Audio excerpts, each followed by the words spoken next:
అందరికీ నమస్కారం. Welcome to Telugu బరట్.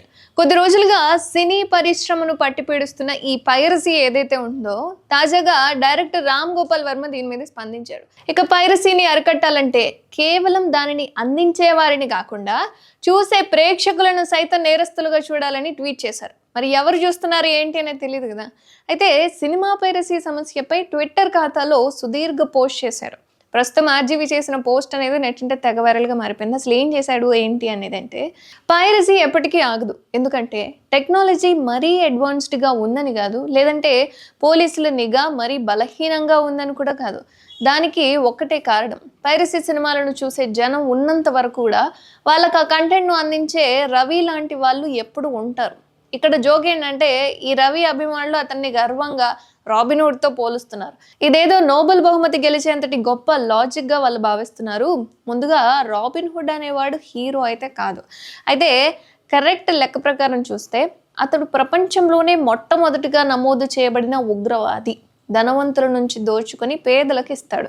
అంటే ధనవంతులు చేసిన ఏకైక నేరం వాళ్ళు ధనవంతులు కావడమే. ఆర్థికంగా విజయం సాధించడం అనేది దొంగతనం, హత్యలకు దారితీసే నేరం అని భావించే వ్యక్తిత్వం ఎంత దిగజారిందో ఊహించండి. దొంగిలించబడిన వస్తువులను ఉచితంగా పొందుతున్నారు అనే ఒక్క కారణంతో ఒక నేరస్తుడిని మంచి మార్గంలో వెళ్తున్న వ్యక్తిగా కీర్తించడం అనేది తెలివి తక్కువ తనమే అవుతుంది అని అంటున్నారు ఆర్జీవే. అయితే సినిమా టికెట్ ఎక్కువైందా? అయితే పైరసీ సమర్థనీయమేనా? పాప్కార్న్ ధర ఎక్కువైందా? అయితే సినిమాను లీక్ చేయండి. టికెట్ రేట్ల అధికమా? అయితే కంటెంట్ను దొంగిలించండి. ఈ లాజిక్ ప్రకారం చూస్తే కంపేర్ చేశారనమాట ఒకదానికొకటి. అయితే ఒక BMW కారు ఖరీదైనదే అయితే మీరు షోరూమ్ను దోచుకొని ఆ కార్లన్నింటినీ కూడా స్లమ్లోని ప్రజలందరికీ పంచేయండి. నగలు ఖరీదైనవా? అయితే షాపును దోచుకొని ఉచితంగా పంచండి. ఆ లాజిక్ అన్ని వస్తువులకు వర్తిస్తుంది కదా అని చెప్పాడు. ఇలాంటి ఆలోచన సమాజంలో అరాచకానికి దారితీసి సామాజిక అసమానత, విద్రోహానికి దారితీస్తుంది అని అన్నారు. ఇక ప్రజలు పైరేటెడ్ కంటెంట్ను చూడడానికి కారణం ఏదో గొప్ప నైతిక విప్లవం అయితే కాదు. వాళ్ళు సౌలభ్యం కోసం మాత్రమే. కొందరికి డబ్బు ఆదా అవుతుంది, చాలామందికి థియేటర్కి వెళ్ళే సమయం ఆదా అయిపోతుంది. కేవలం ఒక లింక్ని క్లిక్ చేస్తే చాలు.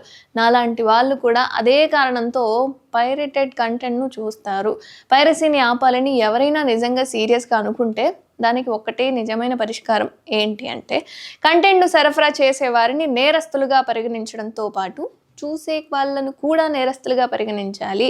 పైరేట్ను పట్టుకోవడం కష్టం, ఎందుకంటే అతను సీక్రెట్ డిజిటల్ ప్రాంతాల్లో దాక్కుంటాడు. కానీ చూసే ప్రేక్షకుడిని పట్టుకోవడం చాలా సులభం.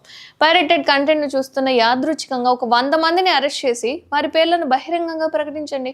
అప్పుడు అందరూ ఒక విషయం గ్రహిస్తారు, ఒక సినిమా లింక్ను చూడడం లేదా ఫార్వర్డ్ చేయడం అంటే దొంగిలించిన వస్తువులను స్మగ్లింగ్ చేయడం ఆర్ఎల్స్ వాటిని స్వీకరించడం లాంటిదే అని చెప్పి వాళ్ళు కూడా భావిస్తారు అంటున్నారు. ఇక భయం పనిచేస్తుంది, నైతికత పనిచేయదు అంటూ ట్వీట్ చేశారు. ఇందులో ఎంతవరకు నిజం ఉంది అని మీరు భావిస్తున్నారు? కామెంట్ చేయండి.